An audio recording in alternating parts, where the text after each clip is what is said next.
आज मी तुम्हाला अंड्यापासून मस्त अशी रेसिपी बनवून दाखवणार आहे। रेसिपी बघितली की लाईक आणि कमेंट करायला विसरू नका आणि तुम्ही कशी बनवता ती पण मला कमेंट करून सांगा। मी आता काय केलेलं आहे, 5 अंडी घेतलेली आहेत आणि ती मी ह्याच्यामध्ये फोडून घेते। 5 अंडे मी फोडून घेतलेले आहेत। जेवढी माणसं असतील त्याप्रमाणे घेतली तरी चालतील।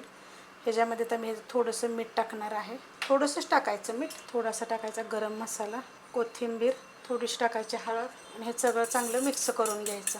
मस्त असं मिक्स करून घेतलेलं आहे। ह्याच्यामध्ये थोडीशी मिरी पूड पण तुम्ही टाकू शकता, मिरची पावडर टाकणार आहे थोडीशी। मिरची पूड टाकल्यानंतर चांगलं मिक्स करून घेतलेलं आहे। सगळं असं एकजीव झालं पाहिजे। तर काय होतं माहिती आहे का, मिरची पूड तशीच एका जागी राहते, मग जर त्यासाठी चांगलं मिक्स करायचं। कढई गरम करत ठेवलेली आहे, त्यामध्ये थोडंसं पहिलं तेल काढून घेऊया आणि तेल गरम होऊन देऊया। तेल मस्त गरम झालेलं आहे। आता ही एवढं जे तेल टाकले ना, तर त्या जागी तुम्ही थोडासा बटर जरी टाकला तरी चालू शकते। पहिलं काय करायचं, बटर टाकायचं असलं तर थोडंसं एकदम तेल टाकायचं आणि मग त्याच्यामध्ये बटर टाकून तुम्ही जरी अशा पद्धतीत मिक्स केलं तरी चालेल। आता आपल्याला याचा बघरा बनवून घ्यायचा अशा पद्धतीने चांगलं भाजून घ्यायचं। बघा मस्त असं झालेलं आहे।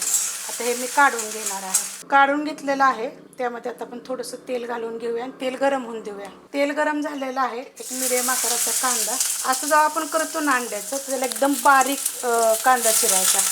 आता हा पण थोडा मोठाच आहे, पण ह्याच्यापेक्षा बारीक चिरायचा, म्हणजे काय होतं कालवण कधी पण मिळून येतं। कांदा चांगला भाजून घेऊया। कांदा बघा मस्त असं मिडियम गॅसवर भाजून घेतलेला आहे। अर्धा चमचा आलं आणि लसूण पेस्ट टाकायची ह्याच्यामध्ये, थोडीशी जास्त जरी टाकली तरी चालू शकते।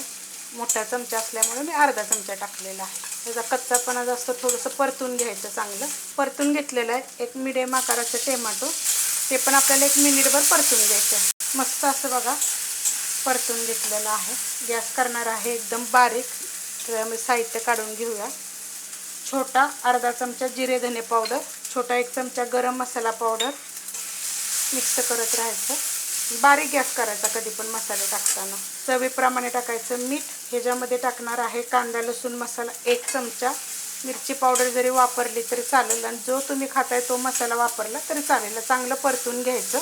मस्त असं बघा परतून घेतलेलं आहे। त्याच्यामध्ये टाकायचे थोडीशी हळद, आपण बगऱ्यामध्ये पण हळद वापरलेली आहे, घरची हळद आहे आपल्या, खूप छान कलर येतो। हळदीच्या पण 3 रेसिपी मी अपलोड केलेल्या आहेत। थोडीशी कोथिंबीर टाकणार आहे। गॅस बारीकच आहे, गॅस बिलकुल मी वाढवलेला नाही आहे। त्याच्यामध्ये हा बगरा काढून घेऊया आणि ह्याला काय करायचं माहिती आहे का, चांगलं परतून घ्यायचं आहे मसाल्यामध्ये बघा चांगलं 1 मिनिटभर मी परतून घेतलेलं आहे। त्याच्यामध्ये पाणी टाकायचं।